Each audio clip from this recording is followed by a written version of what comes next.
Oh my goodness, Tash. I am still recovering from that overtime game, but what an incredible performance by the teams, and we continue to move forward into the next game.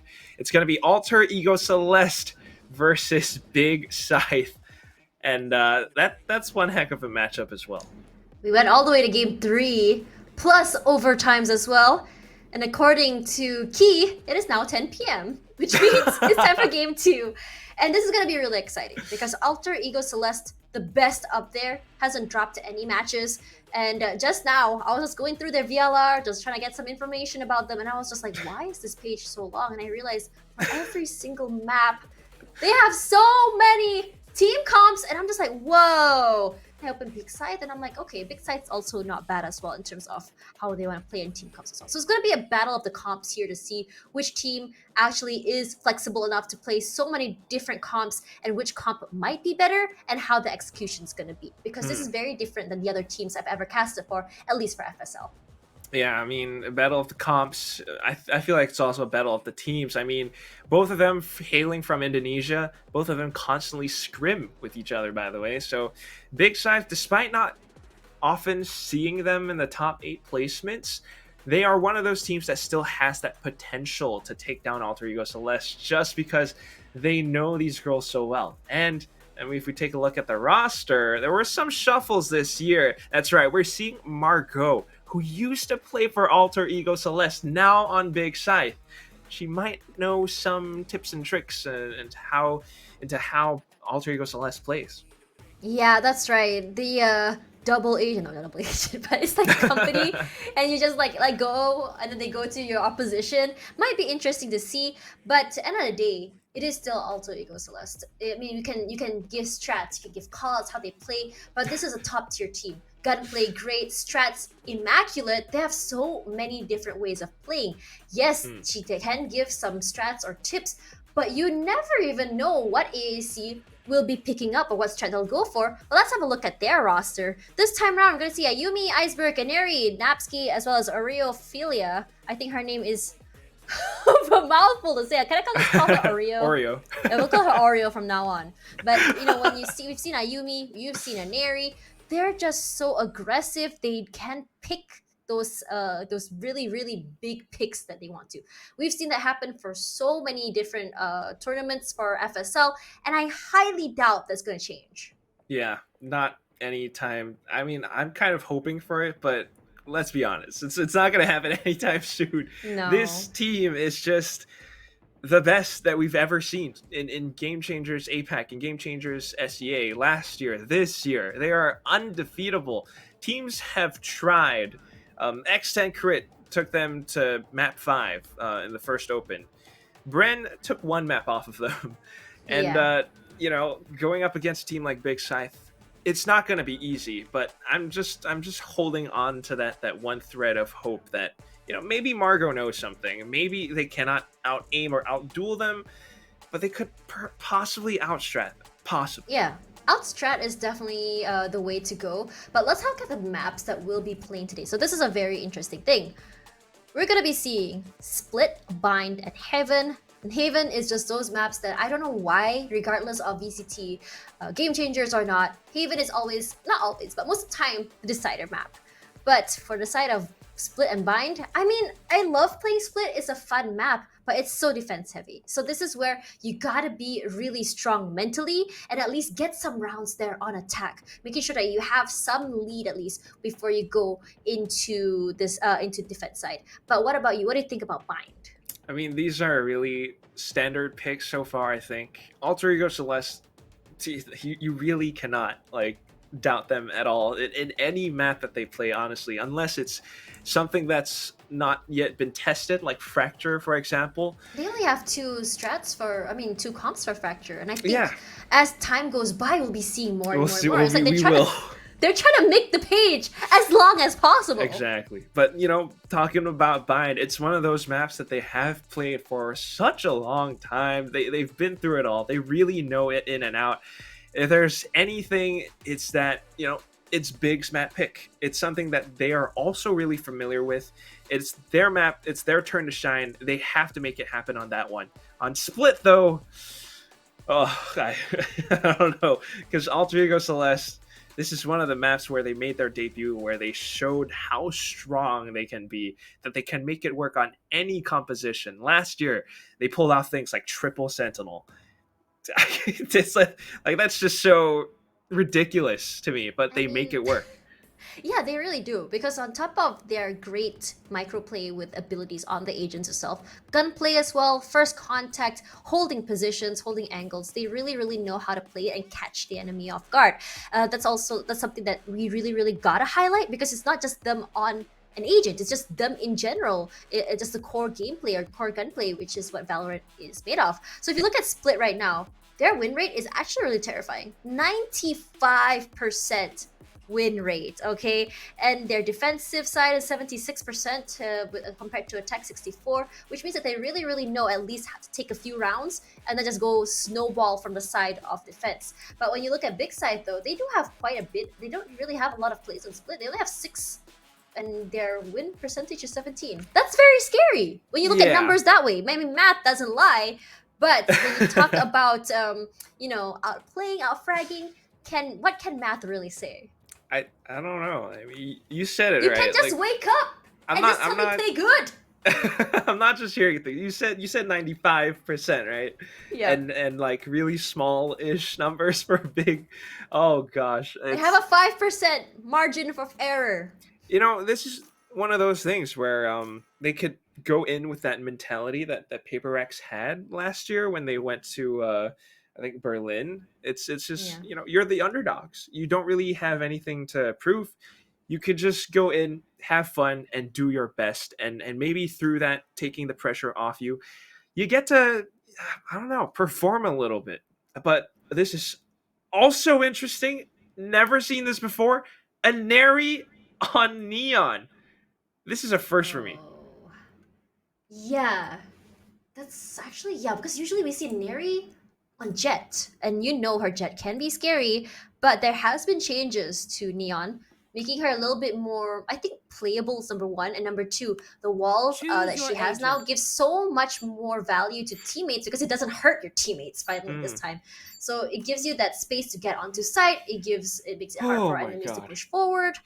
But what I'm really excited about is to see what kind of lineup Snapsky is going to do. Usually, I like seeing KJ play on B site, mostly because I want to steal her lineups, but also because I want to see how aggressive it can be. Because there's so many different ways you can play it, especially on B site. It's very narrow, and that the nano swarms take so much space, making it so hard to come into sight.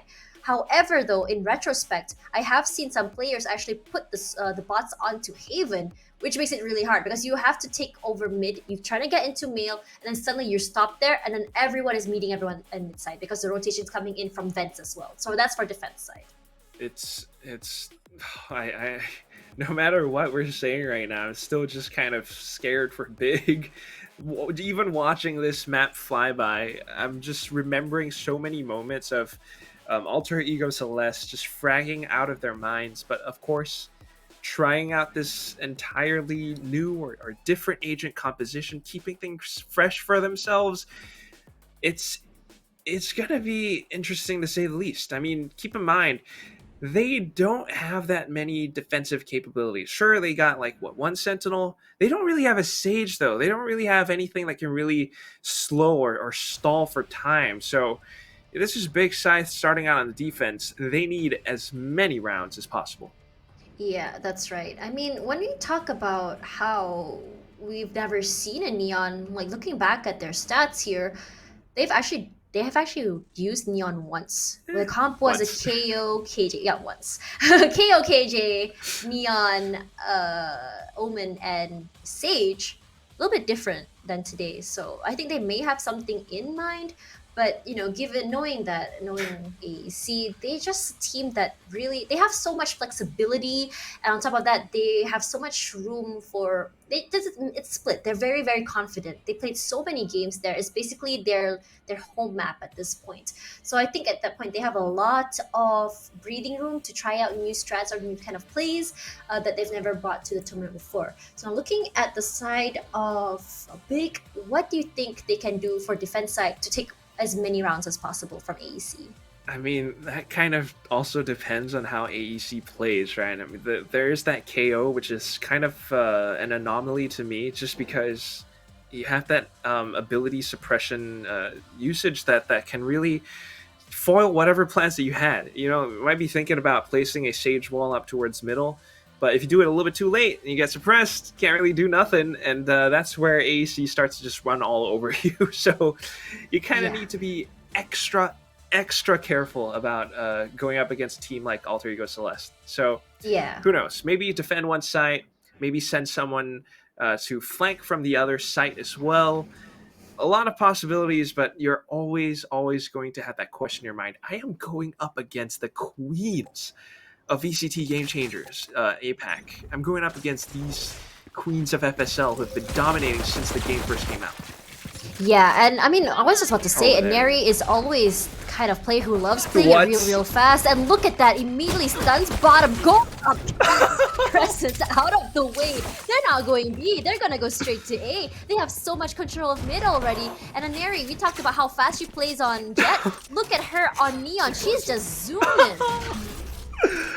Oh my god, I feel like I'm watching Jing and Forsaken. It's W Gaming, but Margot comes back into it. She finds a quick double. Efferling comes in to help out as well. It's down to the 2v2. They don't really have that much health to work with. On the other hand, Iceberg Classic, her teammate with a frenzy as well, Ayumi, is not going to be an easy retake, but it's not impossible either until that happens. Yep, that's right. Gonna reposition, but Ayumi, they didn't realize that she actually has a frenzy on the side there as well. She was so fixated that someone was up on heaven, she didn't look to elbow a little bit too late. And it's just, that's what happens when Alter Ego Celeste just presses W and doesn't let go. They get so much momentum, so much space that once the spike is planted, once you've already figured out like, oh, I need to rotate, they're already set up on site. Yeah, and, this was the speed we saw for SMG as well. Just now, the speed from the beginning rounds of Heaven just now. That speed is what they want to do. And I think this is nothing different than what they've done before. They love those fast gameplays. Look at that, how fast they can tech a site as well. And immediately, once they got, I think that's the reason why she switched out to Neon. That that dominance getting onto the site. God. So Neri is just, she is hyper right now. She's just like, look at me, I'm zooming, guys. Noom. Back there. Oh no, Rheophilia gonna get caught out here. Margot gonna be bagging that one. And here we go. Big. They've picked up a Spectre. They can use that, but of course it comes down to clearing out this corner, this one pesky Napsky corner. She's holding on to it. She knows that they're on the other side, but they peek it together as a team. They managed to take one down. They're doing the damage, but of course AECL still holding it down like it's nobody's business. Margot is the last one left, and she's coming in from above, but Neri ends it off with a classic headshot. I was about to say that from that distance, look at how far away Ayumi sprayed that. Sorry, Ayumi sprayed that. Look at that. She's just going. Everyone is just on fire right now. I think that's what's so fun about looking at AEC is that they're just so hyper and excited. Neri was just playing around. She was just Newman. And I think, with the changes on Neon, makes her more confident to pick her up. And it does give her a different sort of gameplay or game plan on how they want to play on different maps. Yeah. Oh my god, they're doing the same thing. Here we go. Oh it's already suppressed, already stunned, and already smoked. Ferrari. Oh no, the judge! They weren't expecting it, but Ayumi's there for the trade. And that's another beautiful thing about Alter Ego Celeste. They've got each other's backs. Yep, that's right. Afrolin there trying to make something happen. She does spot something out there. It's gonna be the KO. Oreo out of the way right now. Slow's coming out as well. But here comes the conquest. Gonna give them a little bit more space. Ayumi tries to find a way onto there as sprays upon sprays happen. She got the spike. Now she's gonna be finding a way onto the other side. It's a 3-on-4. They don't have the numbers, but they do have the confidence. Definitely do. I mean, even Sheriffs, I do not want to count them out ever, but here you go. Look at how they're trying to anti-strat them big. They've got the reads, they've got the double kills as well. Crescent puts an end to the approach. All that's left is Iceberg. And she's trying to find something. Gets stunned, though, up by the edge, unfortunately. Comes back in. There are 3 players on the other side. No chance in hell that you survive that. 1-2. Big comes back. Yep, that's right. But meanwhile, rifles for Big, also rifles for Alter Ego. 1-2 is the name of the game. It's gonna be really exciting because now we get to see the full potential of their gunplay. This is what you want to see. Ayumi, aw, poor Ayumi. Come on, she's left out. A FOMO. Oh wait, she got the one tap wonder. Yeah. It's all good. No problem. I'm just gonna go. Guardian's Guardian. strong, okay. Exactly. I'm a little bit more curious about Yamori on Big's side, though, with the judge as well. I mean, this worked out for them in the second round, I believe. So it's something that can definitely do so much damage to Alter Ego Celeste, especially when they're not expecting them, not respecting the positions that Big are playing. So now, things are definitely slowed down by so much. Spike is at market. So they're just trying to see if they can get some information here on default. Right Iceberg there. on the ready. But we all know the suppress is coming through. They're gonna get some information out of that. But the pain shells gonna just buy some more time for them. They do have the smokes in front of vent if they want to. Stuns are happening as well as concuss happening. But they didn't realize Afroland was there. But Aneri checks the corners here. Still falls again to the judge. Second time in a row. But Iceberg says, nah, you're going down to my abilities. The aftershock, she kind of just backed into it as well. Ophelia trying to shoot through the dark cover. Does get a bit of information, but you know what? It's all down to Nevsky as she knows that she's got the A site. Just watching out for Heaven as well, but it's thankfully been smoked off with the dark cover. Big are at a loss. The only one who can do something is Crescent, and she's down to 12 HP. You should run. Yep, Crescents, but there is the lockdown, not allowing them to actually get onto site as well. But Crescent's so low right now. The only one that can actually make something happen would be Mark. But the thing is, Ayumi from the side, they're gonna find Mark. Oh my god, with the Guardian. Wow! Just like that, cleaned up. DBKL? Yeah, DBKL. Oh my god. I mean, even looking at that final frag, it was so unnecessary. It's overkill, but that just speaks volumes about the teamwork, the coordination that they have. Ayumi knows that Crescent is possibly around that site, so instantly sends out a paranoia, but doesn't even need it because Iceberg's already looking at the one spot, and they get the frag so cleanly. And if you're Big, I mean, you gotta pull off more cheeky plays like that. But the question is, how many times can you really pull off these judge strats? Yamori needs to find a different way to play, and suddenly Margot gonna be caught out as well. Ineri zooming on to the side, Rolling Thunder gonna stop that from happening. Ferlin with the Spectre, gonna get Ineri out of the way. That's one big problem out, but there's still 4. For now, Ayumi forced out of the corner there, does get 1. Will it be 2? She has a judge. She has to get closer. It's gonna be really hard. They're still spraying it down, though. The Spectre is good for damage, and so is the Judge. It takes down Ophelia. I wouldn't count Ayumi out, though. She might not have the spike down yet, but she's still good for headshots. Aims it down. Baits the peek from Yamori. Do you dare? She goes back in. Uses the blast pack to get into a safer spot now. So much time left as well, and Ayumi can play around so much. She uses the Shrouded Step to create a little bit more distance between her and Yamori.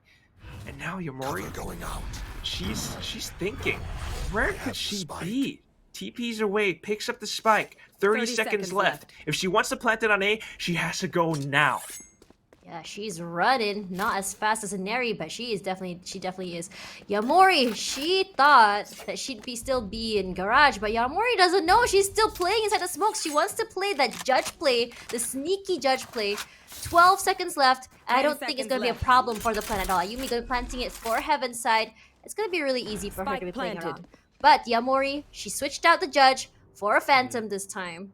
Now the question is, who sees who first? It comes down to that 1v1 duel, right, Tash? Yamori does have one blast pack, but oh no. Because she's already on site, she gets to reposition, but Yamori expects it! She wins out the duel! She gets the headshot and the defuse, and BIGG put themselves at a 2-3. Yeah, that's right. 2-3, very, very close. Not as dominating of a start as I thought it would be. Either way, you're really glad to see this happen. But look at the way that BIGG actually used their utils. Actually, how do I say this? They use their utilities to flush them out from so many different areas, and I think a little bit of an overheat happening there from the side of AEC because they were just so confident. It felt like some misplays that weren't supposed to be happening did happen. Yeah, I kind of agree. I mean, we did see an Aerie just running in head first, and Orifillia trying to support with her null command as well. But unfortunately, here comes Yamori! Showstopper doesn't connect, and Aneri has her finger beams as well. Able to take out one at the very least, and now she's looking for even more. Picks up the Phantom. I don't know about you, but I feel like Crescent is pinned down. There, she doesn't know, but now she does. Finger blast coming out there, but Crescent wins that. Orifillia gets a double on Crescent and Aphrodin as well. That's huge, Orifillia. I kind of feel bad for her. 34 HP, she gets bullied pretty much all of the time. I feel like they're just playing around. But for now, we see Orifillia throwing out. Maybe give her misses that one. Could have been a kill, but she was so low. Still though. Numbers advantage on the side of Alter Ego Celeste. Might not have the spike down yet, and that's the one hope that BIGG has. Marco trying to read and block off positions. Even sends out a paranoia, goes into check, knowing that Iceberg has a tendency to play such a spot. Question is though, will they be able to suss out the 3 remaining players? Give them the time as well, 30 seconds remaining. Margot trying to get some information. Doesn't get spotted out here. Maybe Giver gets one, but Napski gets the double here. DBKL. I need to stop saying that. What does it stand for actually? Day one. Day one. Wait, I'm actually gonna Google. I don't remember. I'm assuming KL is Kuala Lumpur. If you're just joining us, DBKL is I'm guessing the cleanup crew in Kuala Lumpur. It stands for Day One Bandaraya Kuala Lumpur. Kuala Lumpur City Council. There we go. Right. So that's basically what Alter Ego Celeste are doing. You know, cleaning up kills. It's not a problem. It's just another Tuesday for them. Yep, this other Tuesday, baby giver. Doesn't get those. It's just too fast. But look at that. Neri immediately just gonna rush in, clears out the corners, clears out the teleport. No mercy, she says. I'm zooming. Shoots things into high gear, and she does not stop. I mean, look at her. Constantly being such a disturbance for BIGG. They've already committed 4 players towards middle, towards B and A heaven because they think that Aneri might be headed towards that spot. And at the same time as well, Alter Ego Celeste, they're switching things up. Now Aneri going in towards the A site, which, by the way, is clear. Yep, Trademark really gets up by Iceberg with the double. Gets 2 there actually, as well as that Iceberg. My goodness. Ooh, would it be a triple? Not quite. Nearly sends Emory back to the waiting room. 11 and 21 HP. Who shoots first is the question. Iceberg will be gun diff, unfortunately.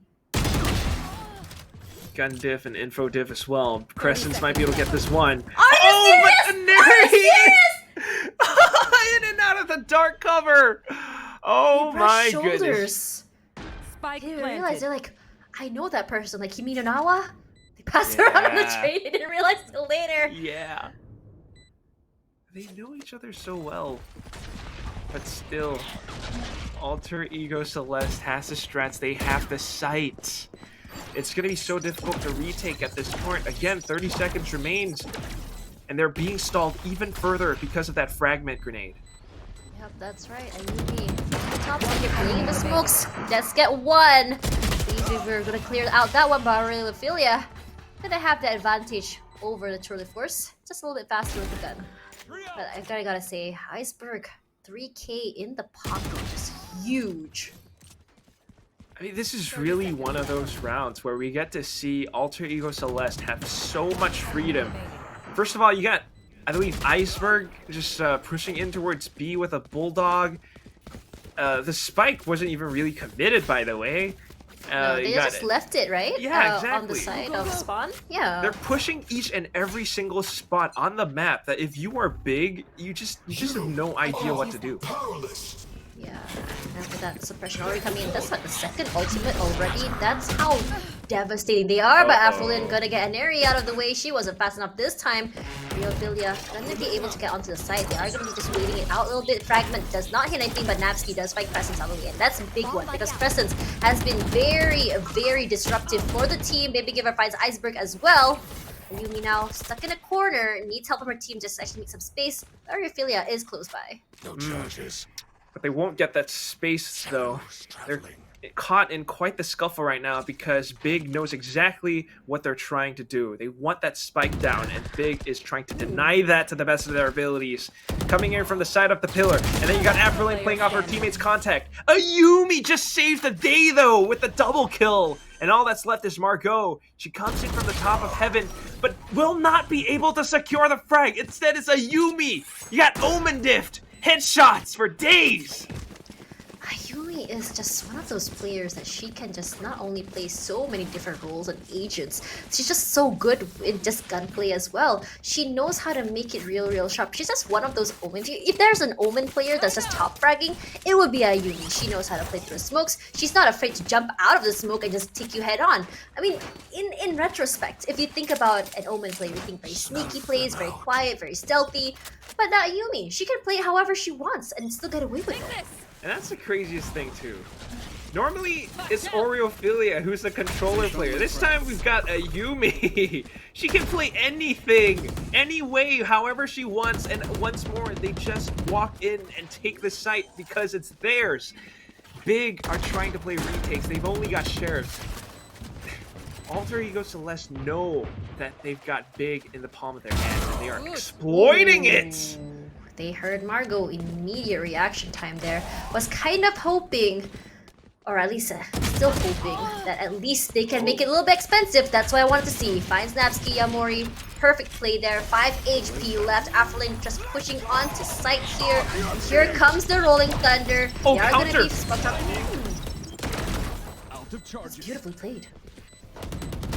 Now it's just back to a bit of a stalemate. Of course, it's pistols against rifles, and all they really got to do is to left click and hold. And they spray down the entire site. DBKL, one more time. Yeah, DBKL one more time, but it's also a very expensive round. And while they do have the rifles and stuff, they still lost so many of them to a thrifty round. Not thrifty round, but rather a round where they didn't have any guns. So either way, pretty good on them for that. But Yamori does have an op. Oh, I don't know how I feel about a raise an op though. What do you think? It's not impossible. I mean, you can use your satchel as some kind of a pseudo tailwind dash, so it's not terrible. But then again, it comes down to the positions that you're holding. This time around, Alter Ego Celeste not caring about middle at all. They just send out the fast lanes and they kick in the high gear, push straight into the B site. Wait a minute, she had angle advantage and she still lost to Aneri? Fired a little bit too early, perhaps, but... Yeah, I think she was a little bit overzealous there, but Neri was just a little bit faster. Slow orbs out, Aphrodite just waiting for the rest of Cavalry to come through, but Neri still playing the corner. 78 HP actually. She can go as aggressive as she wants to if she that's how Neri wants to play, but they are running out of time. They need to make this quick. Trying to make it quick, but so many of these flashes being sent out. They are all blind. Crescent tries to find one, will be able to connect, but Ayumi just shuts that down, and here comes the tactical crouching. Yep, tactical crouching. When you do it, I really gotta say, Neri is very, very disruptive. She just jumped out of the way. She didn't even bother shooting, as her teammates just like, okay, you just be the bait, I guess. We'll shoot it out for you, keep you alive, I suppose. Look at that, Ayumi, 13 in the bag. Neri with 6. You can tell Neri is just being the disruptor, the distraction for the whole team. It's this perfect team play that every single one of them are so sharp. You send in distractions, you send in red herrings, and Big Scythe just has no idea what is going on, how to react. They might be able to find some frags here and there, but once it comes down to the retake, it's just so darn fast that you really are at a disadvantage when you finally figure it out how you want to come in to approach the site. Yeah, I really gotta say that Neri on on Neon looks really really good. I love the disruptive gameplay, and I feel like they play so free. They're able to rotate wherever they want, go wherever they want.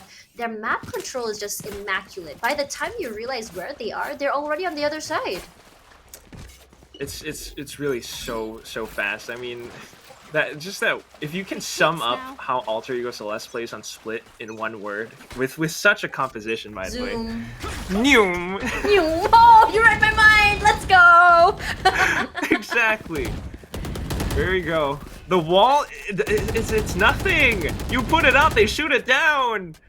They're just so fast on it. And honestly speaking, I think sewers is somewhere I usually would avoid because of how loud it can be. They're not scared at all to just take control of it and just show dominance. Like, hey, we're in sewers. We're coming mid. We're not scared. Look at that. They have to play more conservatively, less aggressively because they need the numbers in order to protect the site. But look at that. Paranoia comes out, splashes as well. But Neri does find one, but Crescent as well as Yamori gets one each. She needs to get this other one as well if she wants an advantage in this round. Place it safer though. Support from Margot, and she picks up a weapon. And now Alter Ego Celeste makes the quick round adaptation in towards A. Not a single sound has been heard yet.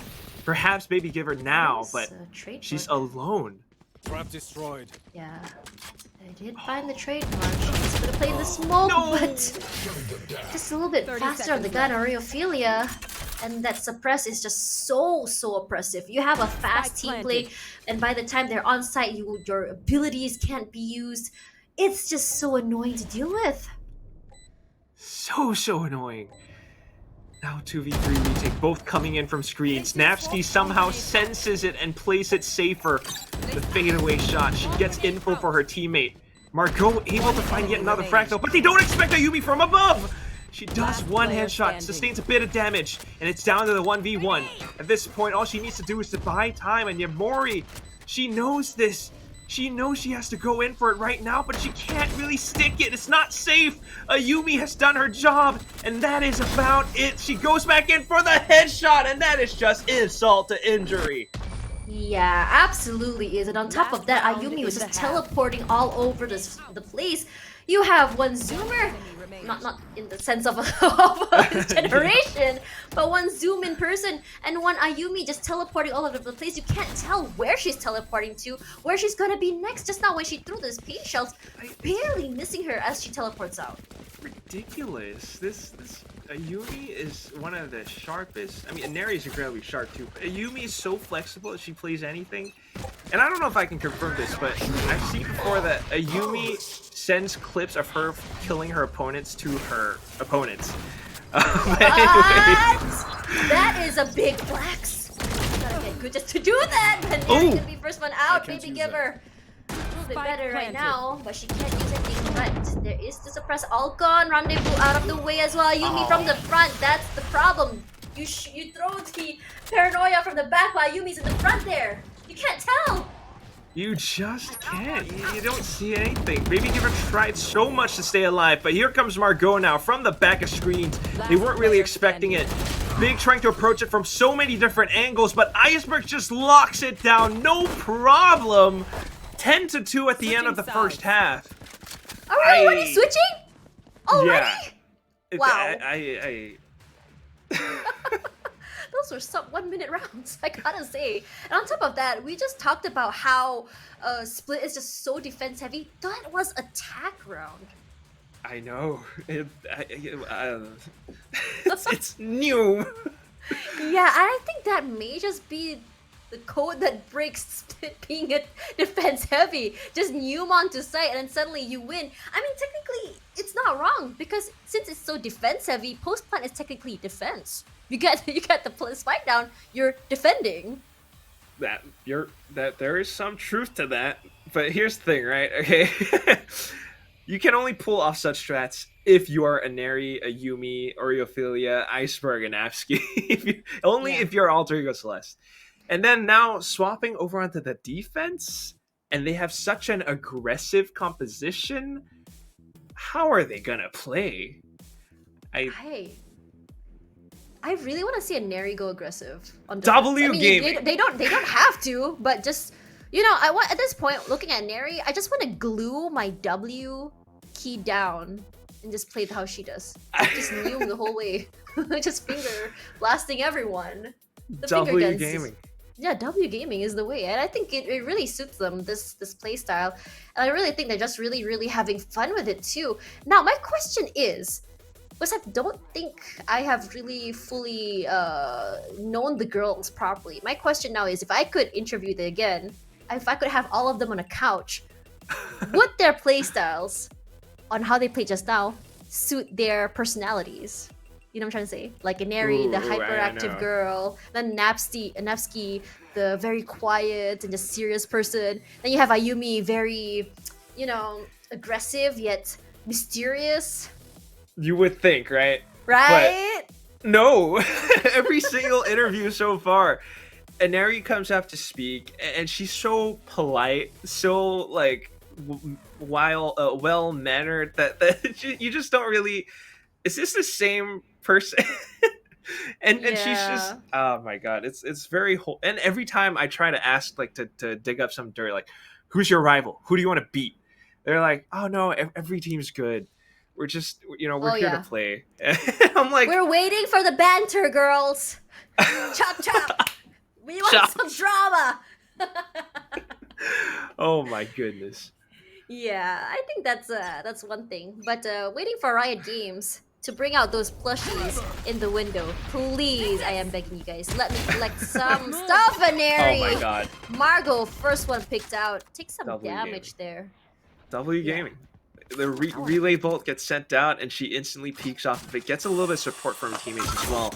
And that's something that you always love to see from Alter Ego Celeste. Whatever they do, they don't do alone. And Apsky now able to make an even trade as well. 1-for-1. And this puts Big at a terrible spot. Yeah, it's still a 3 versus 4, but Iceberg gets 1. Can she get 2? That's the question. Not quite, but she does put on quite a bit of damage as Neri zooms forward. Go, go, go, she says. Where is she? Where's Baby Giver? Find her! That's probably what they're yelling on team comms. That's what I do in my game too. Oh my gosh. Like, find her! Every now and then, I believe knife her, guys! FSL will post these team comms clips, the fun ones, on their social media, and you just get to listen to how they communicate. I love those. It's 30 always seconds so left. fun hearing how they communicate right now, Baby Giver.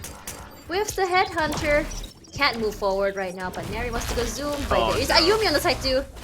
Neri just zoomed too fast. Ayumi can't do anything. It's one of those.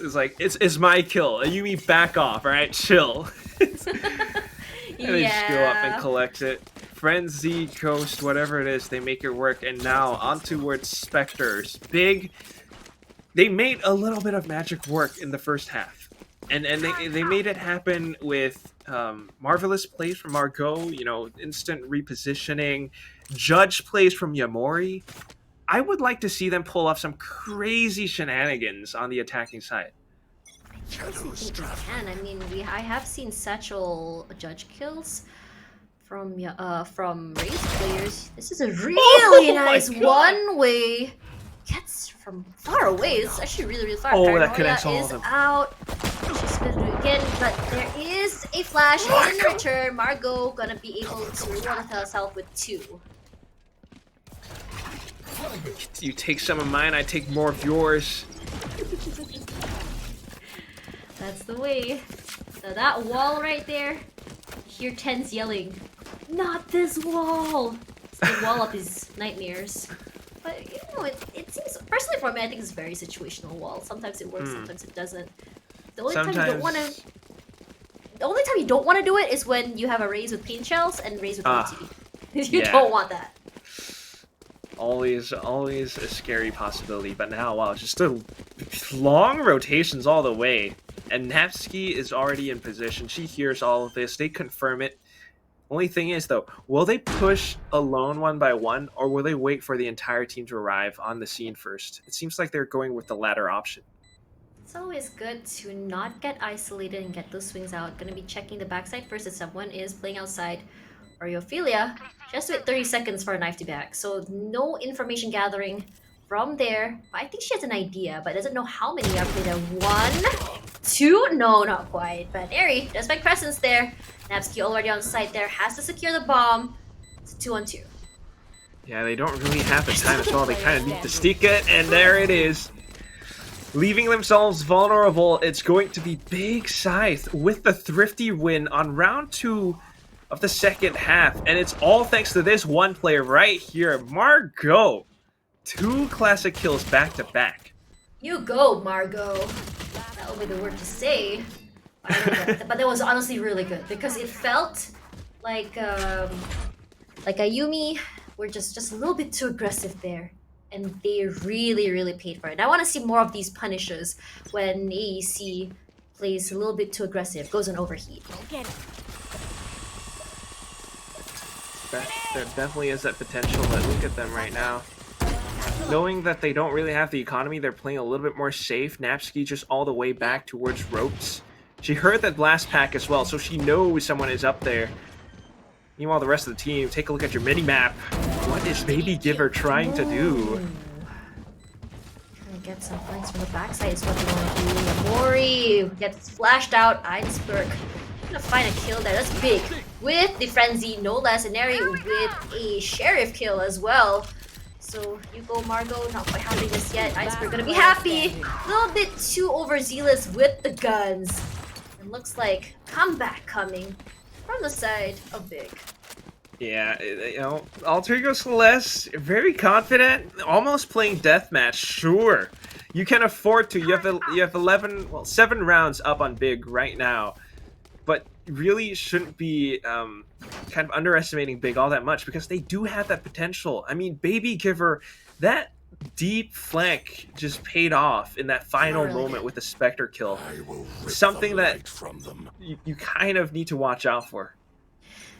You know, we talked how about this map, defense map. Both teams are finding success on attack. By the way, Baby Giver has to teleport away, nearly got concussed there. Yeah, I don't know what you're talking about, Tash. What? Alter Ego Celeste is just playing attack nonstop. It's an attack team all around. But mid-side, already pretty much in control by the side of Alter Ego Celeste. But if you get through that, Ophelia, beautiful pick there. Immediately with the flash as well, buy some more time. 11 HP left. Make a wish. I wish Big wins more rounds. Me too. Did I just jinx it? Oh, we have to see if the caster curse is real. Oh, instantly denied though by the Guardian. So much information being gathered by Alter Ego Celeste right now. Big needs to find frags if they want to take this site, but Iceberg just comes in from behind. They're going in depth from above. They know where they are, and Napsky sprays it down, going for wall eggs as well. Crescent tries the flashpoint, but no. It's match point. Alter Ego Celeste. Match point. It's barely been an hour. Come on. It's only been not even an hour yet, guys. Come on. We want to see more. I mean, we are going to map 2. Either way, though, really gotta say, the fact that Big still got some rounds is actually pretty impressive. The fact that they managed to get them on Thrifty as well. But you are seeing a more aggressive sort of like a how to say that lineup from Napsky. She's putting all of her nanoswarms on the entrance of A site instead of what she did earlier, which were a little bit more scattered. Didn't really buy much time. different approach to say the least, but look at what BIGG are trying to do now. You just can't go that aggressive against a Neri. Really, both a bit unnecessary, but still, each and every single one of the team just comes back in at the right time to refrag. And all that's left is Margot. She's suppressed, cannot teleport out, cannot send out a paranoia. It's an easy frag, but oh, Oreophilia whiffs. She gets out timed, and now it's gonna be a Yubi swinging out from above, and she gets fragged out as well. 5 HP though. Yep, 5 Oh, no. HP. One enemy remaining. I'm sure she gets one more. Well, not one more, but it was the same one. She finishes it off finally. Takes a while. Napsky is in the back. One sneeze is all she needs. But the question is, will her head be popped? You don't play with the smoke criminal. Oh. She doesn't know that she was there, was it? They just barely missed each other. Left. Oh my god. It's like a game of hide and seek. But they know that Margot's 5 HP as well. So she can afford to let her get the spike planted and then just wallbang. So it doesn't even matter. Margot, though, 10 seconds trying to do left. whatever she can. She probably Spike has one more duck cover right now. Well, 2. She has a full kit. She hasn't really used all of it, but there's the wallbang. No. Calculated hashtag. It's just too calculated, and there it is. Came over at the end of the first. Oh, okay, yeah. Let's toss out lockdown as well. Why not? Celebration, man. You celebrate with your bots. That's the way KJ does it. Defenders win. But you know, Alter ego, Celeste. really reminiscent of Paper X on Malaysia's Singapore server for VCT. Seriously. It's you might even it's maybe even a little bit different as well. They're just so incredibly fast, and no one else can really stop them in their tracks. Not yet, at least. We see some signs of life. We did see Margot pulling off some crazy plays, the classic double kill, even making almost clutching. But at the end of the day, it's so much. It's so freaking much. Every single one of those girls have so much potential that they, like, unless you're able to work together as a team to take down every single one of them, I don't know. It's hard. Yeah, I mean, we talked so about hard. gunplay as well, and on top of that, it's not just about gunplay. I think in general, the whole tempo of the game was just very dominated, or at least dictated by the side of AEC. Yeah, just this 5-letter word, NYOOM. That's what they do. Yeah. So I mean, now begs the question: who's the MVP? It's a Inari. Neri. Come on, it has to be her. Even though Ayumi tried her best to keep herself at the top of the scoreboard, and Neri just comes back on top. The finger guns just too strong. You gotta say that she just Newman all over the place. I was kind of hoping that we saw Neri just slide in and just kind of shotgun people in the face. But you know, maybe in the future, might be upcoming soon, because that is just so disruptive. And Neri's playstyle very disruptive, very distracting. You don't really know where she's gonna be running to. And on top of that, the neon changes to her kit, changes to her slide, just give her so much breathing room. Just move left, right, just dodge so many bullets as well. It's easier almost for Inari to pull off such plays, and if you're big right now, like, this is just the first taste of what's to come. The next map, I don't even know. It's gonna be Bind. It's their pick. Is that gonna help them out much, do you think, Tash? They do have 4 different comps for Bind. They have a 67% win rate, so let's kind of math this a little bit compared to I don't want to say Carry it. the 4th, the 5, and then the 1. No, ACL. 89% win rate for AEC. And I can already imagine how it's going to be played. It's going to be super fast paced again as well. They have so many different ways of playing it. However, I am curious to see what other way they're going to do it. So don't go anywhere. We're going to go to game number 2. Let's see if BIGG can come back on top for this.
Well, that was one hell of an F1 race that we just saw, 13-4. I think I'm not even quite sure because that happened so fast. And The that's blink just of an how eye. Alter Ego Celeste plays. We're back with the VCT Game Changers APAC Open 3 and moving on into map number 2 of this series, Alter Ego Celeste versus Big Scythe on Bind. Yep, that's right. And on top of that, that map was actually picked by AEC. So it's going to be really interesting how they're going to be playing this. Honestly, Split picks. I don't know why, but Split is just those maps that it's just like, okay, you're on defense, you're going to get all those rounds so easily. But AEC said, no, we're going to be attacking. Even on defense, we're still attacking. But so far, even from Big, they were still doing well on attack side. It felt like for the first time ever, I'm seeing everyone actually liking it, playing Split on attack. It's crazy, but here we go. I mean, on towards bind now. Alter Ego Celeste starting out on defense. You know they're just gonna be doing something cheeky, but I'm more curious about the agent compositions because Neon, that was something that I didn't expect, and they made it work beautifully. They could even do something as crazy as that on this second map. Yeah, I wouldn't be surprised. But if you look at AEC's lineups for bind, they have 1, 2, 3, 4, 5, 6, 7, We're 8, going 9. through the list. But their most played comp 6 times is Astra, Chamber, Raze, the Sova, as well as the Viper. So, but I have a feeling they're gonna be playing something else. I feel it in my bones, you know. Yeah, it's just some. You never quite know. They can do anything. And the most recent stat that they have up against a team called Hero Zero KDA. Um, this was for the knockout stages last week. Aneri dropped a 30 bomb. Just throwing that out there. They took the game 13-7. It was a double controller setup. With Double controller. Astra Viper combo. It's pretty interesting. You could do things with the snake bites and the gravity wells. It's something that we've seen possibly Korean teams pull off with post plant lineups as well. Yeah. A lot of potential. On the other hand, Big Scythe, a little bit different. They've got double Sentinel in the form of Chamber Sage instead. So a little Interesting. bit more defensive, maybe. Probably. I wouldn't be surprised if they did that. But I mean, when you come back to Astra, I think that Astra, after the nerf, when paired with another controller, does so much wonders because you can already cover so many of those holes that the nerfed Astra has. But she's still very, very strong if you know how to play it. But let's have a look at the agent select. I'm really curious to see exactly what will be the lineup. But it looks like, yep, it's that lineup. It's that lineup. The most played lineup. The 6 most played lineup. So it's going to be really exciting to see how Big will be playing this because this is not a lineup that is the first time they're using. This is something that I think a lot of people are very familiar for seeing them play as well. So the question is, how are they going to be countering that? I'm not sure if it can even be countered. Like you actually, it comes back to it. Project A is a game that requires precise gunplay, and you really do need to frag out against a team like Alter Ego Celeste. So you can strat all day as much as you want. We did see a little bit of that with the judges and the surprising classic plays on Split, but I don't know how many times you can really pull that off, especially when Alter Ego Celeste are just coming at you full force every single round like that. Yeah, they're really, really fast, and sometimes they're fast onto the site. They don't even want that site. They just go to the other one. But fun fact here over on Lamps. I didn't even know it was called Lamps at first. I didn't really understand why until I saw these really pretty observer scenes. Lights. So I'm just like, oh, right, that's why it's called Lamps, because there's so many lamps out there. But there was an argument on Twitter recently where people are questioning lamps or U-Haul.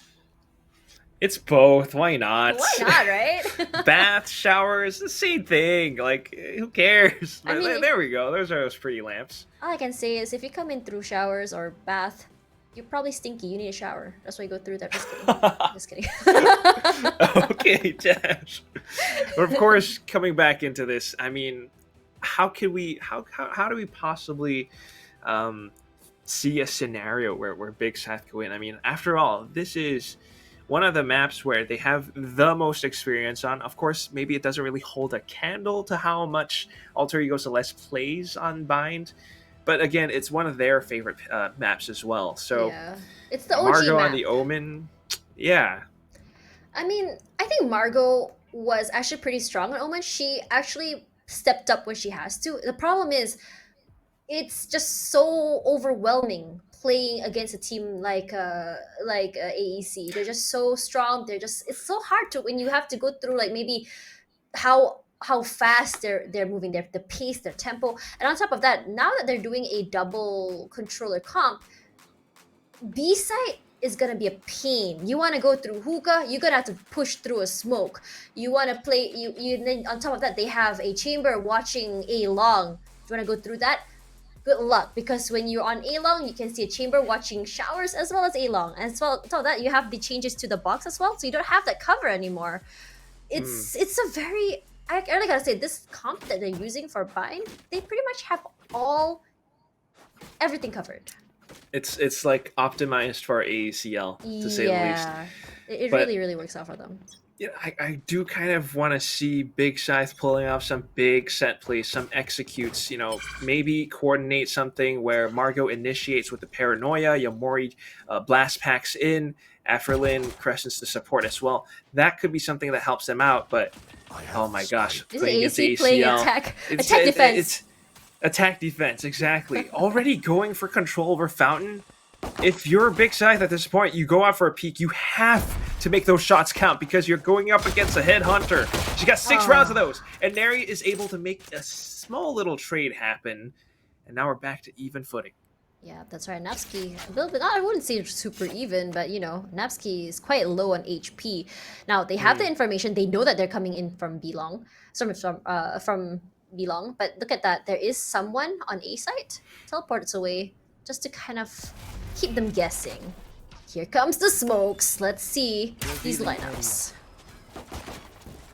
It's a little bit of info, but they already predict that and shoot down the recon. Goes in for the safe plant, and Spike planted. fortunately ACL will have no choice but to play retakes. Yeah, that's right. Ayumi coming from the side there. Napsky does get Margot out of the way. That's one problem. Still got 3.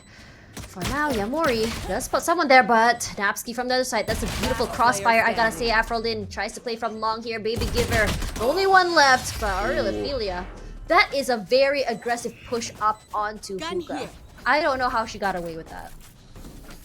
I mean, just so much of it. You got Hookah, you've got Halls, you've got Elbow to look out for, and it's just, even with a spike down, how do you really hold against a team like Alter Ego Celeste?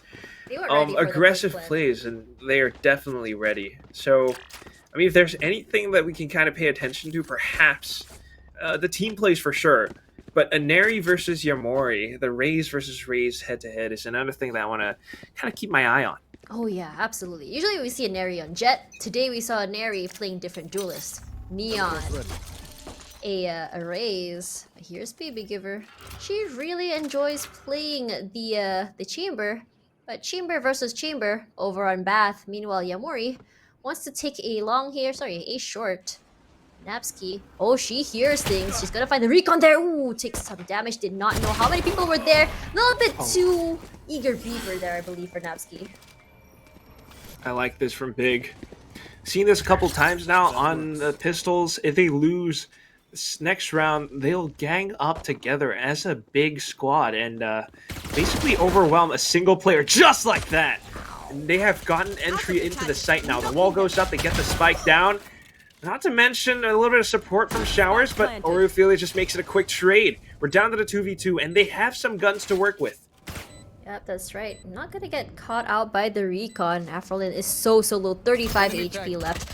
But they did get an iceberg, immediately reacts to that. Yamori gone down. Afrolin all alone here, comes with a double spray from both sides. Ran and Gan, they said. Ran and Gan, my friends. Thanks. So fast. Ren and Gan. You said it right there, the word, immediate. As soon as that recon drone was sent out, Ayumi tags her. Iceberg is already there to receive the frag. And if you were Yamori or whoever it was, you just can't really react to that in time. Yeah. It's... You're distracted by the drone. You just killed the drone, and then something is already zooming out at you. It's not a neon this time, by the way. Yeah. Well, drones fly a little bit faster in this patch as well, but oh my goodness. Yeah. I really like the double swinging as well. They didn't run a risk at all. And I think that's what's really great about them, is that they're not leaving anything to risk. Pretty interesting buys this time around as well. Big, of course, with the standard rifles all around, but Sheriffs, a Bucky, Yeah. 2 Spectres. I was just talking about that, remember? Shotgun on with Satchel. So thank you, Neri, for that. Let's see if she actually makes something happen with it. I wouldn't be surprised if she does, though. Behind of truck.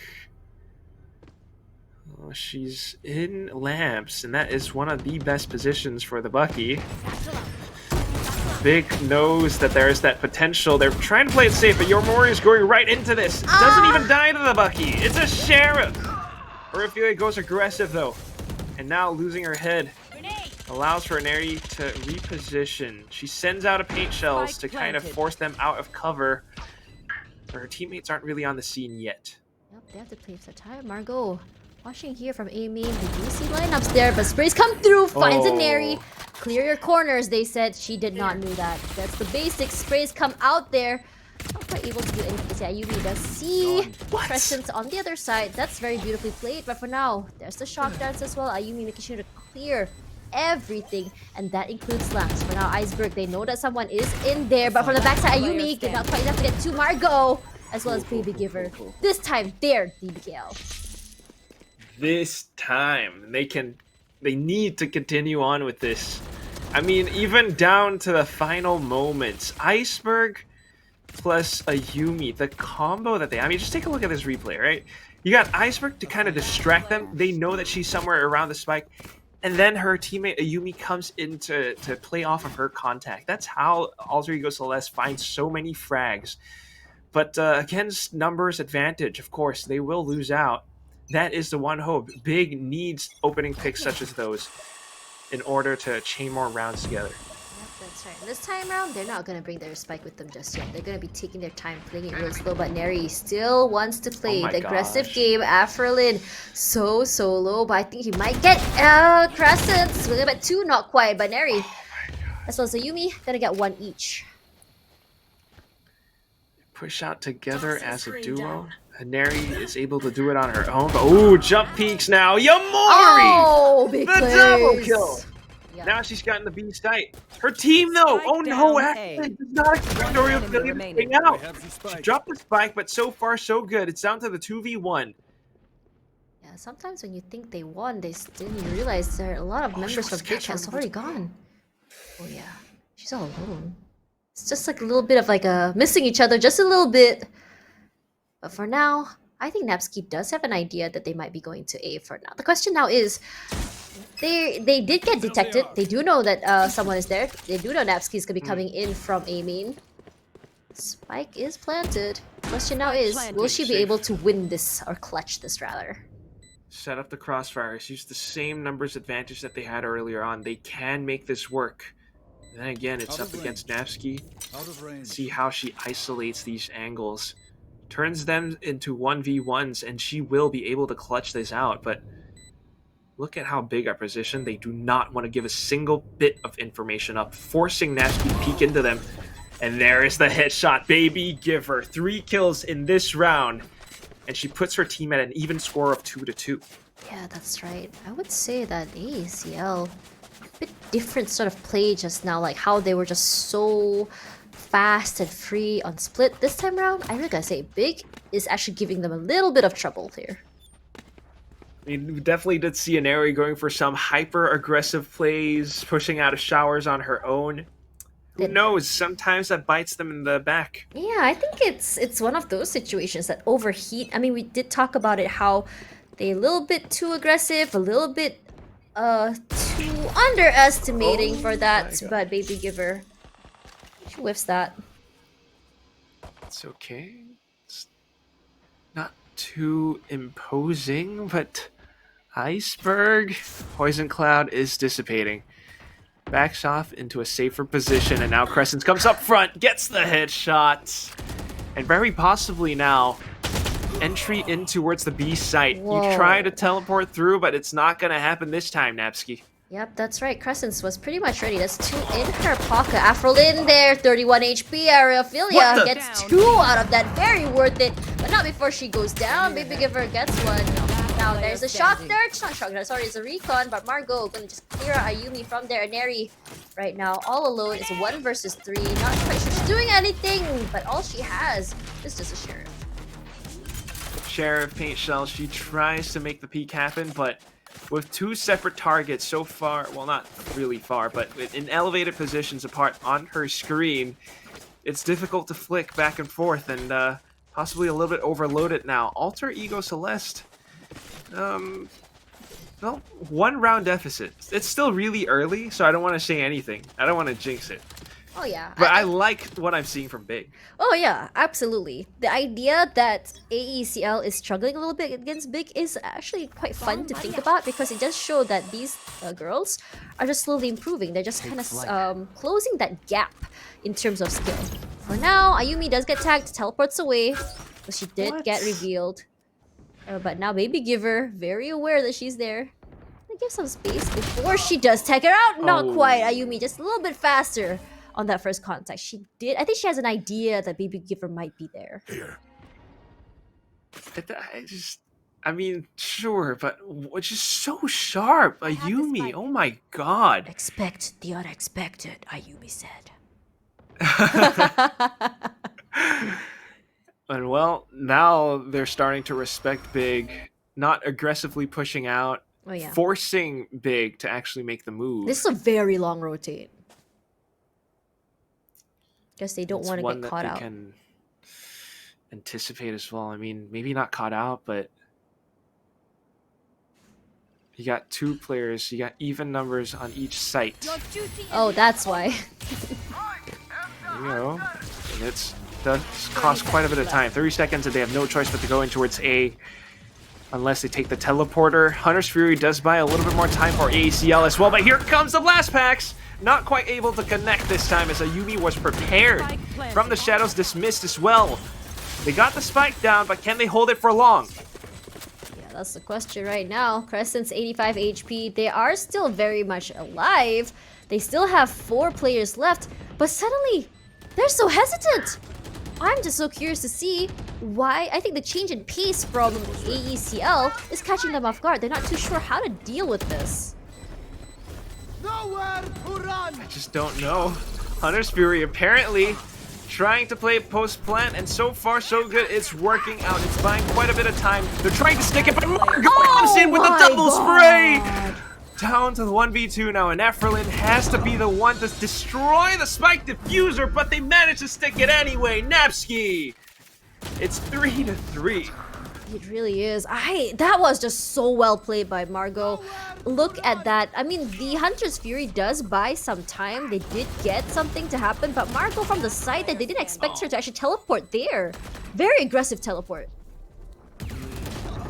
I think she didn't really realize that there was a 3rd player as well, so she started to move a little, and that's one of the reasons why she wasn't able to spray transfer onto the 3rd player. If she did, there was a chance the Big Scythe could have won out in that round, but regardless, still beautiful plays from both sides nonetheless. Now Viper Spit committed to block off the B side. Look at this one. It blocks off Hookah, it blocks off Garden as well. I'm stealing that. Did you guys see how she did it? Really want to know. But trying to clear out backside as well. But here's the problem, because when you're playing in this kind of smoke, you hear that Ayumi gets 1, not quite enough to get 2. But Spike is fall. No. They didn't see Iceberg on there, but finally they did. It's a little bit too late, but they still got it. What an angle, but still, the dark cover, I mean, the dark cover? Or is it a nebula? I'm not quite sure, but they kind of reacted just in time for it. Yeah. That is a nebula. Spike planted. And now it's up for retakes. Oh my gosh, Aneri going for such aggressive peaks. She gets punished for it in her face. Picks up the Vandal now, Oreophilia, but with these numbers, how do you retake? Yeah, it's gonna be really, really hard. Oreophilia wants to come in from the other side. Recon is out as well. There's a lot of utils used just to make sure that they can really, really secure the site. So for now, they do get the information that there is one there in halls. But not quite enough to do anything because all they have to do is just play safe. They don't really have to focus on anything. That's fine. Yeah, Mori Crescents will be getting a return for that. Oreophilia all alone to the back. That's 1. They made it a very expensive round. Certainly. Losing quite a bit. 3 players, but still, they managed to win yet another round. And even for Alter Ego Celeste, they might as well have gone for it because the tour de force was committed after all. So not too bad for either side, but this is just, again, another example of how Alter Ego Celeste needs to start to respect Big. Because they play too aggressive, they start to lose out in terms of numbers. Exactly. Yeah, they need to start thinking about changing their pace. Because just now, when they respected or changed their pace, it paid off. So I'm not too sure why they decided to change it up again. However, Napsky gonna be playing inside the Nebula there. This time it's gonna be with the judge. So one wrong push is gonna be punished. Margot, she smells something inside the Nebula. Gets one, but not before Margot is from the back. What a trade, too. I mean, thankfully Big is able to read such plays, but no! Oh! Again, trying to double satchel in, there is another trade. We are at even numbers once more. And Neri trying to find whatever she can with the Sheriff. Look at how she clears the corners as well. It doesn't even matter as Baby Giver goes in for the quick fadeaway shot. It's all up to Iceberg and Ayumi now, and they don't have the best guns. Classic right click from this spot. You might be able to flash Baby Giver out, but can you really do all that much? She TPs away and Crescents finds the frag. Oh no. Ayumi is all that's left, and she only has a Marshall. She got smoked out as well before Margot plays cleanup. Finally, Big looking so strong on this map. 3-5. Did anyone expect this at all? Maybe not, but it's such a welcome sight. It really is. Yeah, they're actually finding ways to punish Alter Ego Celeste for their early round aggression. And at the same time, once they actually get the spike down, they're holding all these perfect post-plant positions that I think Alter Ego Celeste just aren't really able to retake because they don't have that same initiating power. They don't have the same numbers that they're used to. Oh yeah, and on top of that, if you notice, they don't over-peek, they don't play aggressive if they don't need to. Once the spike is down, they just say, it's okay, just wait, hide, and do what you can. But Neri finds one, Crescent's finally rewarded for the aggression there, but Recon Bot will be destroyed. So now they're going to be changing up and finding another way to plant the spike. So this is what's really good, because they don't really have to fully commit onto a site. Iceberg, she has an idea that B site might be the area they'll be going for. But we also seen some really off angles or aggressive angles here from the side. Look at that, right beside of Showers. You are going to be seeing Napsky there. Wow. And I think it's a very common off angle that people do check. But it's very punishing. It's just one thing, you just miss it. You blink and you miss it. Sometimes, yeah. Yeah. But at the same time, if you pay attention to your minimap, there are two players starting to build up towards a flank, a Yumi and a Neri. But doesn't even matter because Oreophilia is anchoring down the site. It comes down to Aphrodite, and unfortunately she gets spotted out. It's a flawless win for Alter Ego Celeste. They pump the brakes, and they managed to stop Big's momentum. Yeah, but still, we are seeing the same aggression, but this time they're not going to do it on A. They said it's fine. Now we change it up, we go on B, and they did catch Crescents off guard. And I'm sorry, I think I'm hungry. Whenever I think Crescents, I think of croissant. I really want croissant. Okay. We go for croissant. Do it with the French accent, please, Tash. Croissant. Alright. Oui, nice. oui, mon ami. That's what Chamber says, but here we go. And Neri back into it now, and she hears that judge. Blast packs to kind of stop the pushes from coming in, and it's just such sharp mechanics.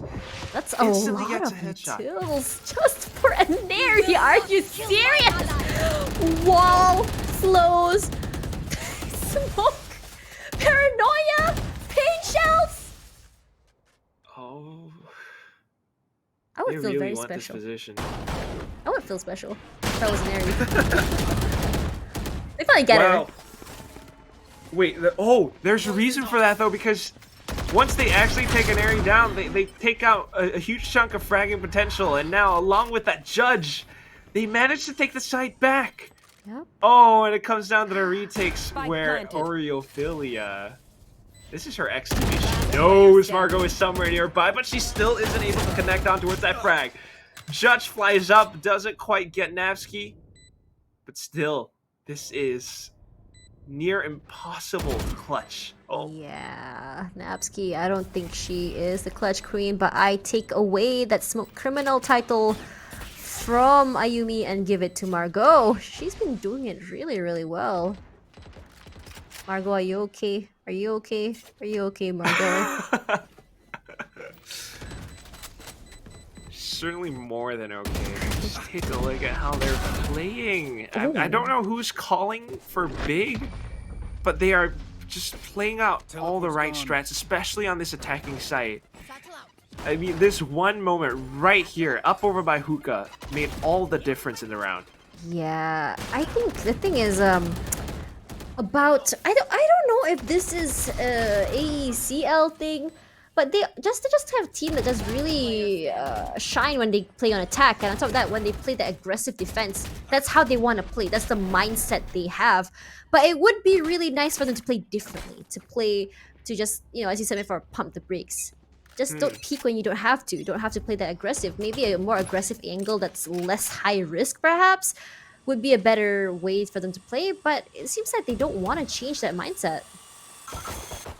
It's AECL after all.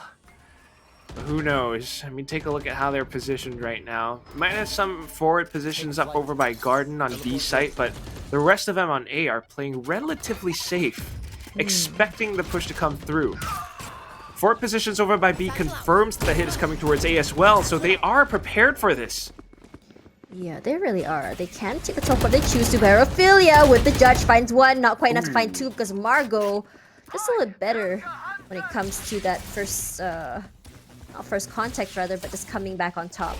Either way, Ayumi gonna try and buy some time with the Hunter's Fury. Buy some time here, but Neri from the backside here, 70 HP left. She is trying to make sure that no one is coming in from U-Haul. But the teleports did come through. They're deciding, okay, there's a lot of resources used on this side. I think it's safe for us to take. Wow! It's safe to take B, and they make the lurk work. Baby Giver taking out an area, and all of a sudden, a Yumi! Lone survivor yet again! Oh my... She has utils. I mean, she can get the drone out, she can get a shock dart out. But honestly, at this point, in a 4-on-1, why bother wasting it? She can try, but it's hard. Because look at the angles they're holding. Look at, even if she tried to even tap, there's going to be 4 different angled guns looking straight at her. All she can do is just save. Yeah, no choice. The wall was a big obstacle, and the choke point outside of Hall's entrance as well. This is surprising, quite frankly, and you gotta give props to Big because they are making all the right plays in all the right places. Yeah, that's right. Either way, well, it does feel like Big is seriously in the lead. It's only 3 points ahead. So, I mean, when you think about it, if AECL likes playing attack, I'm curious to see how they want to play it. Oh, you can bet their attacking side is going to be something crazy. Neri is going to be crazy. And Neri is just going to just fly onto side, just like a double kill or something. I wouldn't be surprised. Either way, here's the tour de force. Aggressive once again, but look at how many people are there by Baby Giver. Oh. That is the tour de force diff that they wanted to see, but for now, Neri's all alone. Gonna get some refund out as well. Pain shells as well to buy some time. But this is what I really like about Big. They are very respectful. They don't push too much when they don't have to, and they push it's always together. Look how many people are in showers. Love the tactical approach. You do have Iceberg kind of anchoring down the B site though, so they do have some options and possibly looking to catch Big on rotations as well. This slight little delay might just confirm that there isn't a single player trying to commit in towards A. There is Baby Giver holding the lurk though. Yeah. So that denies the teleporter play. Wow, this is good for Big. This is very, very, like, all areas covered. Every single aspect covered. But here comes the ultimate from Yamori. Buy some time. Ooh, misses! But before she gets someone out of the way though. 30 seconds left. Not too bad of a trade, but now here comes the question. We've seen them try to make this retake happen more than 3 times now, and it hasn't worked out so far. And Neri wants to start things off. The catalyst, it doesn't work though. Here comes a Yumi now. They make the trades happen. They do have a bit of a cosmic divide, but do they really expect Baby Giver to come in outside of Hookah? Yes, they do! It's all up to Afrelin. and they still have quite a bit of time to go in for that defuse. Now sticking it. Aphrodite sprays down Ayumi, and all that's left is Oreophilia. Gets off the spike for just a little bit, swaps to the classic, goes in for the knife. She doesn't connect it though. Aphrodite shuts it in her face and clutches out the win for Big. It's 8-4. Switching sides. Oh my god, Tash. I don't know if that was the way to play, dog. You must be desperate. You must have run out of ammo or something. And I mean, props to Big. Look at this. They played all their cards right. Aphrodite just so disciplined, not peeking, not going for any duels, and you know, making use of her teammate's death. Wow. I never thought I'd see the day where I'm casting a game from AEC where they're struggling to the point that they brought out a knife. I don't know if that was them a little bit too confident. I can't tell at this point. But at that point, I think I just knew that there isn't really anything I can do about that. So might as well just have fun with it, I suppose. Either way, really think that Big really knew how to punish their aggressive plays. They were saying they're gonna keep doing it. So just keep going with it. We'll send maybe 3 people over to showers. We can get a pick. If the trade is still a good thing for us. Because we do notice that the reaction time, well, not reaction time, but the reaction of how Big does, they get a pick, immediately go to their side. They already know that, okay, they're outnumbered. Let's just hold it down. It is truly incredibly smart things. I mean, you talked about showers. There was the play outside of hookah. And not to mention the last round with Baby Giver just being such an effective lurker as well, using a tour de force of all things. Alter Ego Celeste, I believe that they truly were a little bit overconfident, like you said, because off that win from Split, you know, they're feeling good. They're thinking, all right, we could go and just like look for more frags, but you know, they're proven wrong. Every time that Aneri tries to rush out to, you know, take down some of these players, find some opening picks, she gets traded. Yeah. And then you have Arez coming in at times as well. And not to mention just Big always having the numbers advantage when it comes down to these post-plant situations. And, you know, it just really hurts that retake potential for Alter Ego Celeste. I agree. And on top of that, what's really surprising is that they knew that if Aneri, she likes playing alone, she likes playing hookah alone, let's send as many people as we can and just get her out of the way. When that idea, that knowing that you can isolate one player and have the numbers advantage is just something that I didn't think that it was able for them to do. Either way, we are going to be going over to the second half of the match where AEC will be playing the attack side, which I believe is something that they prefer more, the aggression that's coming through. Now the question is, does Big know how to counter this aggression? But Baby Giver, I think she does, has to move away. She did have that teleporter in there that saves her from elimination. Rendezvous, really useful tool. But of course, it's control, a little bit of control for Alter Ego Celeste as well. I mean, so much space being given up. Big are playing hyper defensive, in contrast to Alter Ego Celeste's playstyle. Yep, but not before Aneri finds Margot.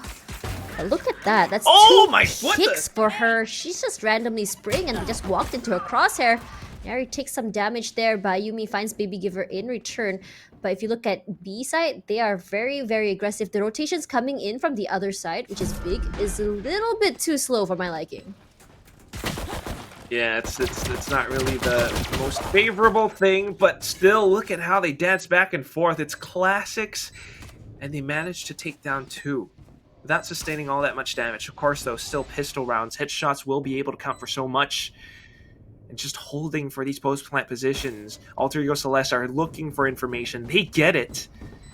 And now all that needs to do is holding for these crossfires. They walk up front and it's instant elimination. Iceberg and Napsky, the tag team duo, they turn this to 5-8. The tag team, more like the you distract them and then I distract them, and then you distract them and then I distract them. You know it's real. That's what they did. You don't expect the other person on the other side when you're so distracted by one person on your left. Either way, that's why I said that AECL just looks so good at attack. But you know, it's a little bit scary when you think about it. If this is the only way that AECL knows how to play, and you have a team that plays as defensively as Big, they're gonna have a problem. Certainly. So off the loss, they're going for that big gamble of bunching up together on pistols again. This time they've guessed the wrong site. So free entry for Alter Ego Celeste. Not unless Baby Giver can do something with her Headhunter. She goes all the way through to Fountain, but unfortunately gets fragged out. I don't see this round going any other way now. Yep, that's right. Yamori coming in from Hookah clears off the back of Scythe there. If she pushes out, whoa, she nearly gets a kill there, but the concuss happens. Snapski finds Crescent. Margot finally knocked out of the way. That's 2, by the way. But Yamori, let's find 1 at least. Still not looking great, but this is, as I said before, this is the type of gameplay, game style, attack site for Alter Ego Celeste. I think that's the idea why they chose this map, because they know how dominant they can be when they're playing on attack. Yeah, even with such a strong half for the opposing team, we have seen circumstances change once Alter Ego Celeste steps into that attacking realm. Now that's what they've got. Up against rifles though, so I would still not count them out. Big has a potential. Yeah, they can. It depends on how they want to do it. Walls up, trying to stop that approach, or at least the take to Hookah. And this is a very annoying wall because you have to actually break 2 blocks in order to get inside. But some Minecraft action happening Chip here. that away. Chipping it out, but that angle, I mean, it's a nice angle that gives you some information. But now, if Presence is fast enough, she can actually get the pick. She's looking for it though, and there it is. Very clean. Now, Starfragger gone. Yep, Starfragger is gone, but they know. But Baby Giver, that could have gone either way. It's just a little bit more of like in terms of headshots rather. Napski 30 HP and Afrolin. Gonna have to be careful here because they are just so separated. They're stretched thin. Oh, they're being pinched. Very thin. Now, because it's thin, I mean, they don't have that much map control. Big are pinching them, like you said. Circling back in or around, they confirm. They know the hit is coming towards A. So Afrolin, as well as Yamori, they are prepared for this. They should be able to find these frags, but no, Afrolin whiffs it. 30 seconds remains, and Alter Ego Celeste might just be able to find the timing to get the spike planted. Yeah, that's right. While there was an advantage for Afrolin, the swap out tag team rather that you mentioned is the way they go. It's really hard, but they didn't realize. Oh! Presence and Margot. Those are really huge. And Raphaelia gets 1. Napski all alone right now, 30 HP. She does have Headhunter, she does have a gun. She needs to play for time. But now she just spent 1 more, can get 2. Not quite, Wow. just has to hide. But is Crescent's just gonna go straight up and stick it? No, she's not gonna. Just not good enough. Crescent's with 4K in the bag. Saves it for her team and spends the res just to, you know, boost their economy a little bit. Yeah, you gotta just have all your angles covered. Because when you think about it just now, it was still well, they still won. It was still a very expensive round for them. Meanwhile, both teams can still buy, but Yamori, she loves to judge because she likes judging you. I'm kidding, but her judge plays have been pretty fruitful. I have to give her that. Yeah, she certainly knows how to double satchel. Napski though, very close clutch, just unfortunately allowing for Crescents to get it to halfway. Something that gives her the advantage, but here it comes. Looking to execute on towards the A site now. Cosmic Divide getting deployed, and they are just streaming in. Yeah, they're going for a very aggressive sort of play here. Crescents has to move away. For now, she has no clue where to go. And that's the problem when you go against teams like AECL. You can't really predict how they want to play. They have like maybe 10 pages in their playbook. You don't know if they're going to be playing for the lurk. You don't know if they're going to play all at once from the site, or they don't know if they're just going to go for picks. Either way, Afrolin going to be playing a tag team there with a friend, but he didn't know on the other side there is a Neri. Gets 1, gets 2, but Margot finds Napski. That is painful. And now advantage goes towards Alter Ego Celeste. They have the numbers, they have the positions as well, and it's a Neri for the quadruple. Looks for the last one, but it's not even necessary because there is no time for the spike to be defused. They get the win, and Ayumi steals the ace. Yep. Yo, bro, why'd you steal my ace?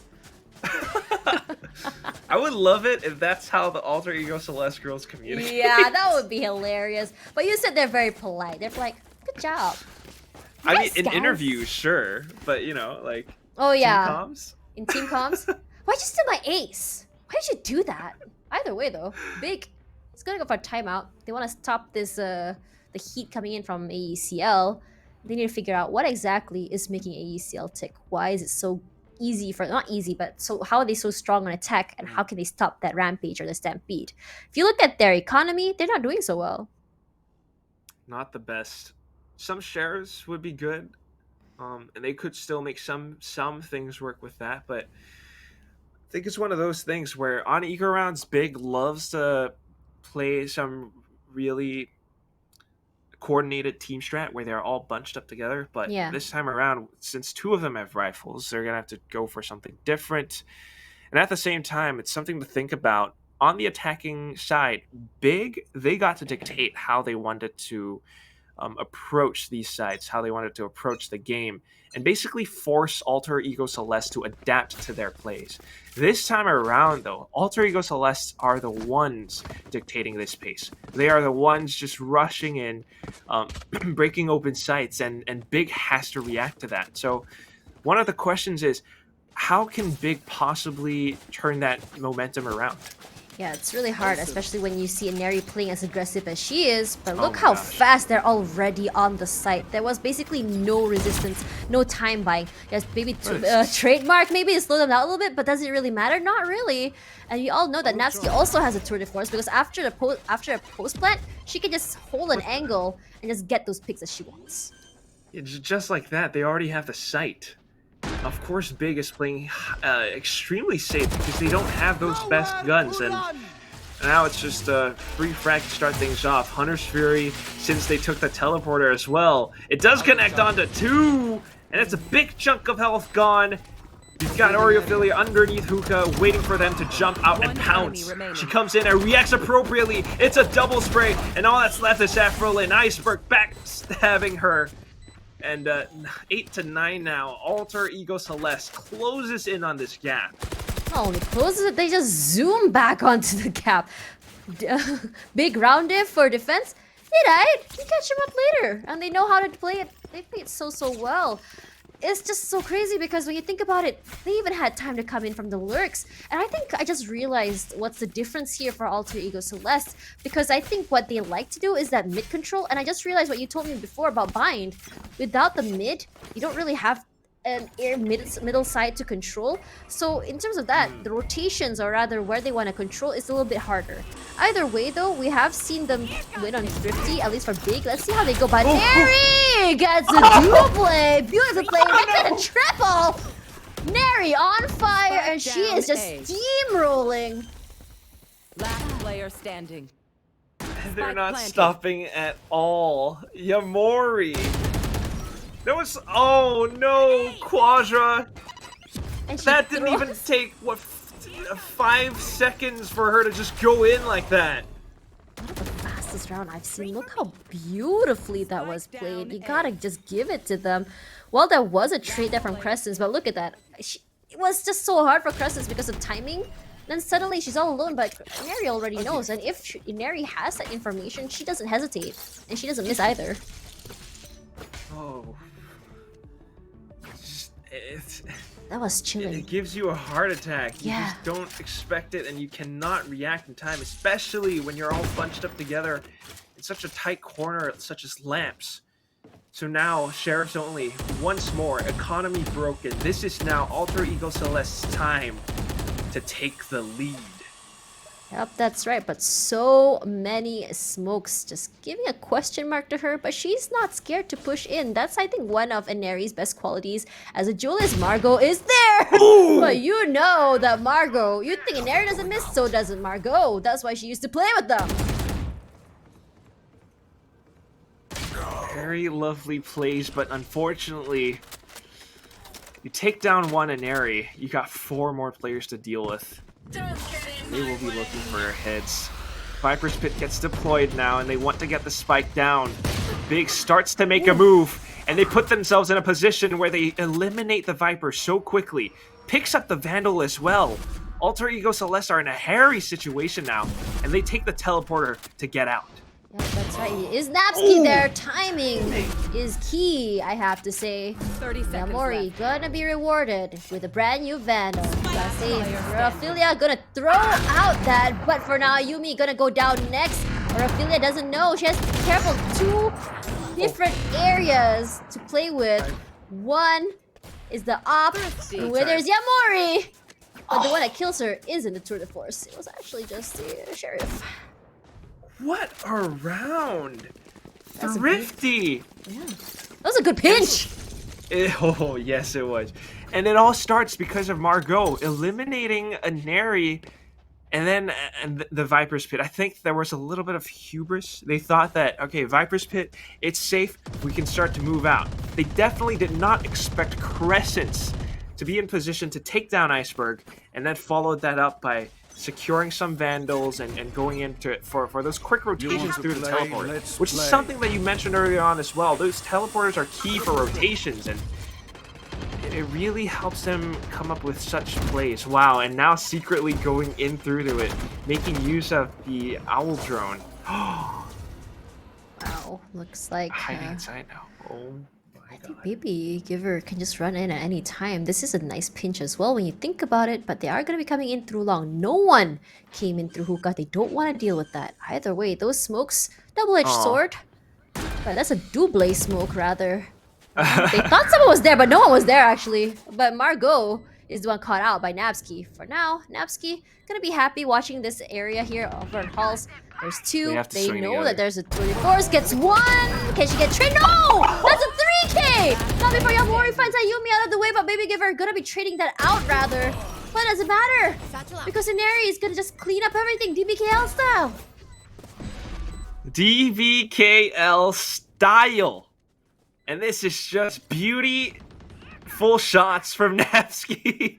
my mind lost its train of thought, but just watching this, they whiffed and Napsky capitalized. If you want to go against a queen like that, you're gonna have to take her down. Otherwise, she's gonna come back at you.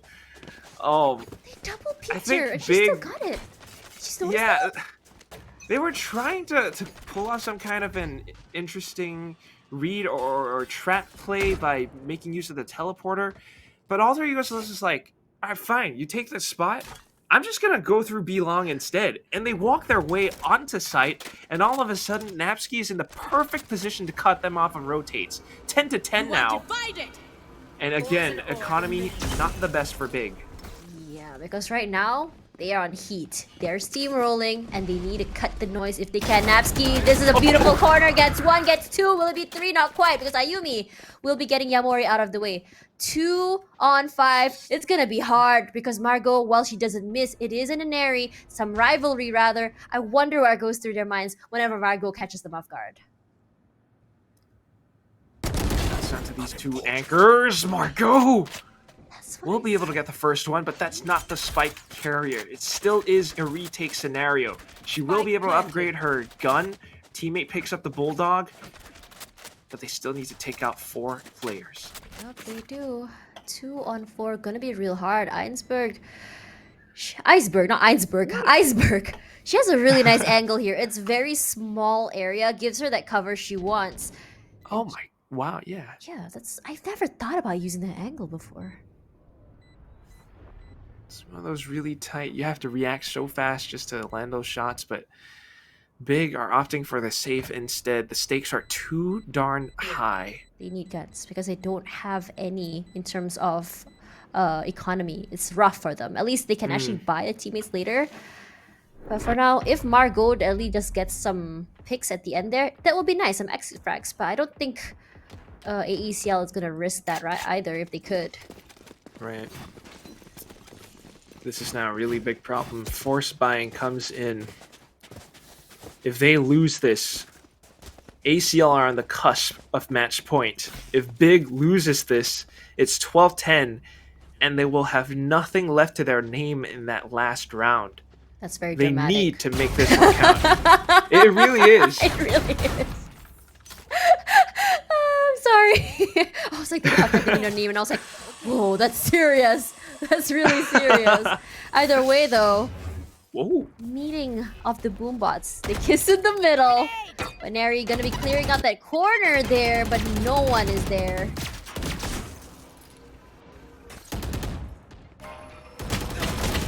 Ooh, wow! Oh, They did not realize that Crap BB Giver was walk in, over but- there. it's something that ACL has done a previous round before, so now the reads are coming in, but again, ex-teammates, Margot is figuring out how to play against them, but when it comes down to gunplay, Aneri is still the queen. Walks right in, and she takes what is hers. A-site is now their home. You've got Crescents inside of showers, though, and left unchecked, she could do something amazing. Yeah, Crescents is one of those plays that you don't even realize that she's there. Suddenly she does get a frag out. Either way, you know that Margot coming in from the flank, and Margot finds a Neri. She did a sneeze either way, but there was the lineups happening there from Iceberg. Let's see it. Crescents does get the revive onto Afroline. You do have the smoke. You do have that. Either way, here comes Wow. the Hunter's Fury. She does get one. Iceberg can make two, not quite. Yamori a little bit faster on the swing there, but Yumi does have the shock darts. Has to buy some time, but that's a clutch though. Before Yumi does get 4 at least. Super close, and unfortunately Iceberg lost her life to the second player that was starting to apply the pressure on towards Ayumi. So she got a little bit scared, thought of going for shock dart lineups, but at the end of the day, they were already sticking it, and it takes a little bit of time for that shock dart to travel down. So Big just has the right reads now to actually go for such gutsy plays and stick defuses. That was They managed to expensive save round. themselves from that match point. Yes, exactly. They are so dead. The Tour de Force is out. Baby Giver. Will she get one pick? Not quite. She whiffs that. That was straight in the face. Gonna be clearing that out. Sprays come out here. Not quite enough to do anything just yet. They do know Tour de Force is out. They do know that Baby Giver, where the general idea where he is. Look at that. The slow reposition and try to figure out if they should take another side. Because is it really worth pushing a Tour de Force? That's the question. Probably not. Lose to that, it becomes a slow field as well. 3 players committed to the B site now. And Alter Ego Celeste are assessing other options. There is still the potential for Aneri to pick up a showstopper if she finds one frag. We're trying to use the Viper's Pit to create a little bit of space, and if Aneri can actually sneak in, she might just be the thorn in the side of Big on the A site. Yep, but here's Napsky. She does hear some onside. Margot coming out. Napsky Oh. doesn't miss this time. That's one big problem out of the way. Oh, now they're rotating over? Yup. Ooh, Neri. She knows, Uh-oh, but uh-oh. oh, Afrolin gonna stop that party. Party stops with Afrolin's round. Overzealous, to say the least. Now, instantly committing the Hunter's Fury to deny the spike plant. 20 seconds left, but it still goes down anyway. Remember, they still have those lineups. They still have that toxic screen. And this means that Big needs to make the most coordinated retake happen right now. Yamori does go on top of the tank here. Gonna get revealed. Gonna have to reposition. So Afrolin from the side here. Ayumi hears the footsteps. Immediately reacts. Napsky finds one more. 12-11. Close match between the two. It's now match point, but thankfully, because they've won at least one round so far in the previous few, Big should have some economy to work with for the next 12-11 match point for Alter Ego Celeste. They have all the bank that they need, and they have the potential to close this out. Oh no, economy's not good for Big. Yeah. Not doing so great. They didn't manage to get those frags that they needed, so no money for them on top You of that. want to play? Let's play. So there is gonna be a gun diff, but we have seen them actually pull off something quite interesting as well in terms of thrifty. So might be able to do something else. But even then, Neri playing it very safe this time around.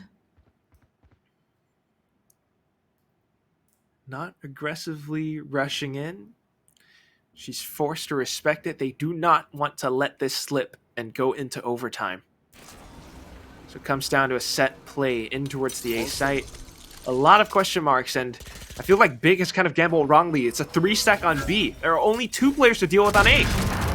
What was that, Napski? Oh my god. Bit of a mistake in terms of play there, but Crescents Spike planted. has a shotgun, gets it straight to the face. One of the best feelings in the world is getting that one face shot with the shotgun. It upgrades into a Vandal as well. Waiting for her teammates. They are setting up for that 4v3 retake. Teammates might not have the best guns. Oh no, Crescents cannot afford to over-peak this. Paranoia comes in as well, but oh my goodness, Oh Ayumi my a triple, God! and then Oreophilia fanning the hammer, 13-11, Alter Ego Celeste. Oh, that They was... closed this out. After a 4-8 deficit, they claw all their way back in on the attacking side. And if you're Big, you're just wondering, how did I let that slip? It's really hard to say because the way that they play is just so unpredictable. One moment they're hitting that side with everything they got, suddenly they're on the other side. And even though you are pretty much ready, you're not switching sides or rotating really early, you're gonna get caught out off guard. And so many times it feels like Big was just stretched so thin because they can't tell where exactly they want to hit or they want to go. It's truly mind-boggling if you're on the other side and you have no idea what to expect. Sometimes you get bits of information and you can make the right calls, the right reads. Other times it's just a big old question mark, and I think that's something that we saw in that last round, right? They just gambled because they didn't have the economy, and it's just so unfortunate. Still though, I mean, 11-13. This is a first that I'm seeing from Big. Exactly. Yeah. They managed to win out that many rounds on defense. It's pretty impressive. It really is. And on top of that, we talked about how, Bind is their favorite map, at least for AECL. But the thing is, Big is giving them a run for their money. So let's have a little look at the scoreboard just to see what exactly made the game tick. Because MVP right now is going to go to Crescents. I'm not surprised. She's just one of those players that you don't really expect her to be in a corner or an area, but she does get those unexpected frags. Meanwhile, Aneri, again, taking MVP, and I think at this point she wants an MVP badge and just to wear it forever. I mean, it's in her name now. It's in her blood. It really is. We're seeing a lot of these MVPs, but it's a lot of the team efforts as well. I mean, whoever was calling strats for Big, I want to know who it is because they are cerebral with the way that they're approaching all of this. It's working out so well that it allowed them to go to 11-13. Yeah. On the other hand as well, I mean, Aneri's teammates, some of them actually have higher kill-death ratios than her. Yeah, and on top of that, I mean, while the MVP did go to Aneri, I really gotta say, in a lot of Band-Aid rounds where, it feels like they may have lost, Oreophilia and Ayumi are just the two. Sorry, Oreophilia and Ayumi are just those two players that really, really make it work. They just kind of like make sure that if the water or like the tank is leaking too much, they really put in that Band-Aid just to make sure that it doesn't leak so far. So really got to give it to them as well. However, I really want to highlight Margot. Margot is so good an Omen. She knows how to play lurks. She knows how to backstab. And once she gets a hit on you, doesn't matter what gun she's using, be it a sheriff or a classic, she's still gonna get those frags if she sees that window of opportunity. It's rare to see Margot lose that, not really utilize that situation that she's given. Yeah, there's so many times that we just see her pulling off just such incredible positional plays. She's one of those sharp players as well, having been an ex-Alter Ego Celeste player, teammate. And at the same time, I really feel like some of these strats, some of these calls has to be inspired by Margot somehow, because they really read Alter Ego Celeste like a book in some of those opening defensive rounds, and it's really lovely to see, and I can't wait to see how Big continues forward in this third open of VCT Game Changers APAC. I mean, if they meet ACL again, There's a lot to learn. There really is. And on top of that, let's have a look at the brackets for now to see what exactly transpired today and what's coming for tomorrow. So for now, we started off with Orangutan versus SMG. It was a 2-1. So tomorrow we're going to be seeing Brand Victress going up against SMG. And this is one of those matches that you really want to see. And I'm surprised we're Oh actually my seeing this God. early because the rivalry between them has been huge for a while because it was 2-0. So meanwhile, between BIGG and AECL was a 2-0. So AECL will be meeting X10 Crit. And also, again, this is another rivalry team that we always see on top. So honestly, at this point, for the upper brackets, it is to be expected. But now going down onto the lower bracket, Orangutan, ARS, BIGG, and FG, what are your thoughts? I mean, I hate to say it, but some of these teams are underdog or wildcard teams that we don't really see too often.